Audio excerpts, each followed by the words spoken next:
Various dates were announced. I think when it actually opened, it was almost third time lucky, because the first opening was scheduled as being April 1982. Then at the time they announced it was delayed because of the Falklands War. Then June 1982 was the second date that was given, and in June it was delayed because of the ending of the Falklands War. I think on the 14th of June, Argentina had surrendered or something. So obviously that had an immediate impact, and it delayed it twice. And then finally the opening, when it happened, came about in December 1982. After the first meeting of the new cabinet of Felipe González, who had been elected as Prime Minister of Spain in October, they determined that the border with Gibraltar was going to open. Now, it was a restricted opening.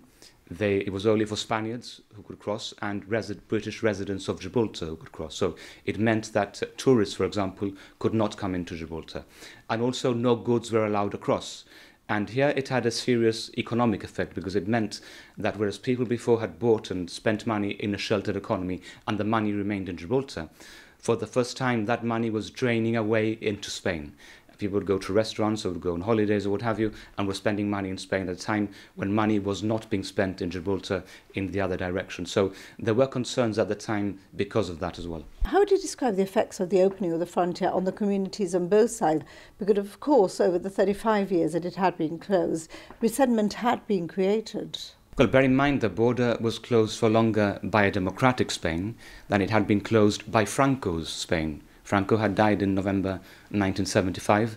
The transitional governments really didn't dare to touch the border.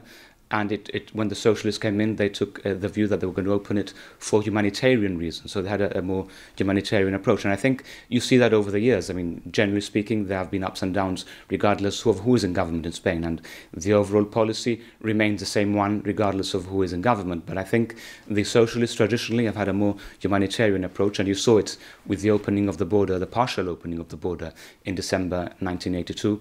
And also, for example, with the entry into trilateral discussions in 2004.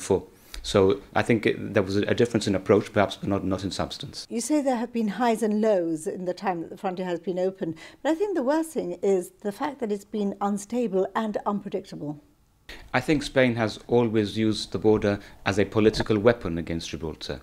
And it didn't start in General Franco's time, but it was most obvious when the border was actually physically shut from 1969 until 1982 when it opens for pedestrians, and 1985 when it opens for vehicles. But even after the opening, which, remember, it only happened because Spain wanted to join the European Economic Community as it was then, and you could not join with a closed border between two parts of European territory. So they had to open the border because they had to open it. And part of the debate at the time was whether the UK should offer anything in exchange for the opening, and the view in Gibraltar was that they shouldn't, that Spain closed the border in 1969 and it should open without conditions. But when it did open, there were conditions attached. I mentioned earlier the advancing of EEC rights to Spaniards before they joined the EEC, but there were others. A serious one, which worried many people here, was a reference to overcoming all the differences between the UK and Spain over Gibraltar in the Lisbon Agreement of 1980, which implicitly included sovereignty.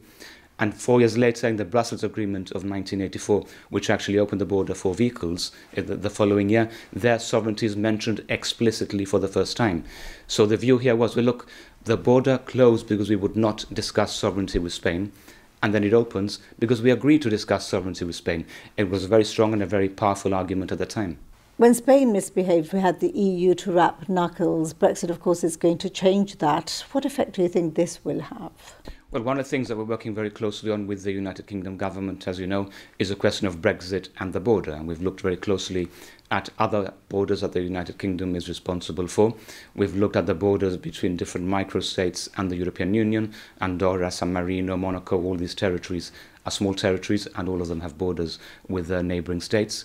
We've looked at the local frontier traffic regulation, which provides for specific border regimes between Schengen and non-EU, non-Schengen territories. So there are solutions if the political will to find those solutions are there. And certainly, although we will lose the protection that European Union law presently provides, we should always bear in mind that EU nationals crossing the border will still have the right of recourse and the right of complaint to the European Union if they're held up. and they are protected by European Union law, perhaps in a way. But of course what we worry is that they won't be held up, but we will. Well, we will make sure as a government we'll do everything possible to make sure that doesn't happen. Some of that is within our hands, some of that is not in our hands. But at the end of it, I think Spain has to realise that a sensible border and a sensible Brexit is in everybody's interest, and that includes them.